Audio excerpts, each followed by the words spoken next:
తెలంగాణ రాష్ట్ర ప్రభుత్వం తెలంగాణ రాష్ట్రంలో ఉన్నటువంటి భూ సమస్యల పరిష్కారం కోసం ఒక అద్భుతమైన చట్టం, మరి భూముల సమస్యలతో బాధపడే రైతాంగానికి ఇతరులకు మరి ఒక వరం లాంటి చట్టం, భూభారతి చట్టాన్ని తీసుకొచ్చినారు. ఈ నెల మరి 3వ తారీఖు నుంచి మరి 19వ తారీఖు వరకు రెవెన్యూ సదస్సులు జరుగుతూ ఉన్నాయి.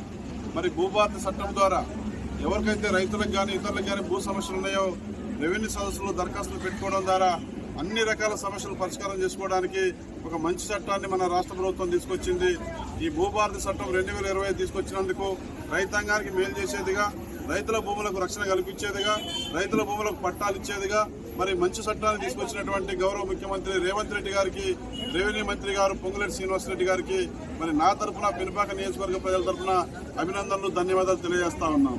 ఇప్పుడే ఇక్కడ పినపాక పట్టినగర్లో రెవెన్యూ సదస్సు కార్యక్రమంలో పాల్గొనడం జరిగింది. రైతు సోదరులందరూ కూడా మరి భూముల మీద సమస్యలు ఉన్న వాళ్ళందరూ దరఖాస్తు పెట్టుకుంటా ఉన్నారు. చాలా హ్యాపీగా, ఆనందంగా ఉన్నారు.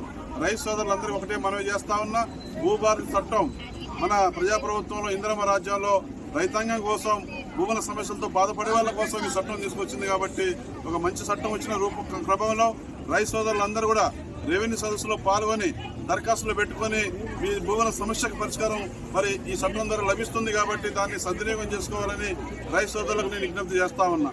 రైతు సోదరులందరూ కూడా దరఖాస్తు ఏదైనా ఇప్పుడు పెట్టుకోకుంటే మళ్ళీ ఎంఆర్ఓ ఆఫీస్కు వెళ్ళి కూడా ఏదైనా మిస్ అయితే దరఖాస్తు పెట్టుకునే అవకాశం ఉంటుంది.